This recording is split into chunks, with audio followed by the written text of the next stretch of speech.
ఏపీకి జీవనాడైన పోలవరం ప్రాజెక్ట్ ని సందర్శించారు సీఎం చంద్రబాబు. పనుల పురోగతిపై అధికారులతో సమీక్షించారు. ఫస్ట్ ఏరియల్ సర్వే నిర్వహించి ఆ తర్వాత ప్రాజెక్ట్ ని సందర్శించారు.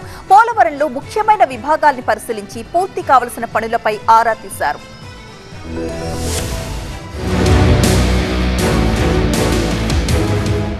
సీఎంగా బాధ్యతలు చేపట్టాక తొలిసారి పోలవరంలో పర్యటించారు చంద్రబాబు.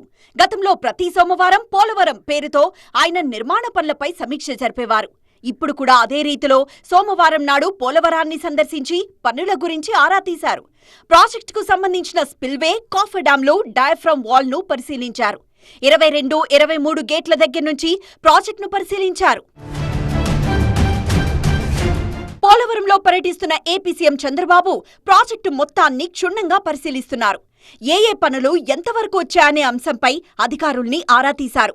గ్యాప్ 3, గ్యాప్ 1, గ్యాప్ 2, డిఎస్సిడి దగ్గర చేపట్టిన పనులకు సంబంధించిన వివరాల గురించి అధికారుల్ని అడిగి తెలుసుకున్నారు. ప్రాజెక్టుకు సంబంధించిన power house down stream, up స్ట్రీమ్లలో జరుగుతున్న పనులను సీఎం చంద్రబాబు పరిశీలించారు.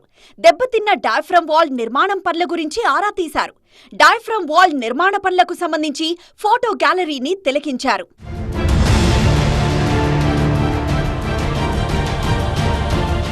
పోలవరంలో డయాఫ్రమ్ వాల్ మినహా మిగిలిన పనులు దాదాపు పూర్తి కావచ్చాయి. 2021లో గ్యాప్ 3 పూర్తి చేయడం వల్ల ప్రాజెక్టుకు గండం తప్పినట్లయింది. గ్యాప్ 1, 2లో earth cum rock fill dam ఉంది. గ్యాప్ 3లో కాంక్రీట్ డ్యామ్ ఉంటుంది. ఇవి పూర్తి కావడం వల్ల వరద నీరు స్పిల్వే మీదుగా వెళ్తాయి. ఎగువ కాఫర్ డ్యామ్ పూర్తవడం వల్ల నీటి ప్రవాహ మార్గం మారింది. ఇక మిగిలిన్నవి డయాఫ్రమ్ వాల్, దిగువ కాఫర్ డ్యామ్. వీటిని వేగవంతంగా పూర్తి చేయాలని చంద్రబాబు ప్రభుత్వం భావిస్తోంది. ఉదయం ప్రత్యేక హెలికాప్టర్లో పోలవరం చేరుకున్న సీఎం చంద్రబాబు ప్రాజెక్టుపై ఏరియల్ సర్వే నిర్వహించారు. ఈ సందర్భంగా టీడీపీ శ్రేణులు ఘన స్వాగతం పలికాయి.